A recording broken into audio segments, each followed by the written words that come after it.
Asante Mheshimiwa Mwenyekiti, pamoja na majibu mazuri ya Mheshimiwa Naibu Waziri wa TAMISEMI. Mheshimiwa Mwenyekiti, nilikuwa na maswali mawili ya nyongeza. Moja litakuwa swali, lakini la pili litakuwa maombi. Swali la kwanza, bwawa la Katubuka linazidi kuwatea madhara makubwa sana wananchi wa kata ya Katubuka, na tayari kulikuwa na mkandarasi pale anaendelea na kazi ya kutoa maji yale kwa kutengeneza mtaro mkubwa ambao ulikuwa unapeleka maji ziwa Tanganyika.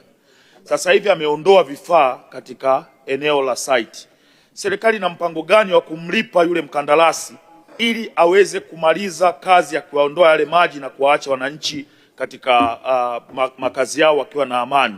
Asante sana Mheshimiwa Mwenyekiti. Mheshimiwa Mwenyekiti, naomba kwanza nikubaliane na Mheshimiwa Clayton Revocatus Chipando, mbunge wa Kigoma mjini, kwamba bwawa la Katubuka ambalo limekuwa likisababisha mafuriko ya mara kwa mara kwa wananchi wa manispaa ya Kigoma Ujiji, serikali inatambua kwamba kuna changamoto hiyo, na ndio maana ilishapeleka mkandarasi pale na tumeshafanya addendum kwenye mkataba kuhakikisha kwamba mkandarasi analiingiza swala la ujenzi wa mfereji mkubwa wa kutoa maji kwenye maeneo hayo yanayosababishwa na mafuriko ya bwawa la Katubuka kupeleka ziwa Tanganyika. Kwa naomba nimhakikishie Mheshimiwa mbunge kwamba tayari tuko hatua za mwisho za kufanya malipo kwa mkandarasi ili arejee aendelee na ujenzi na hatimaye kuondoa kero hiyo ya mafuriko ya mara kwa mara kwa wananchi wa manispaa ya Kigoma Ujiji.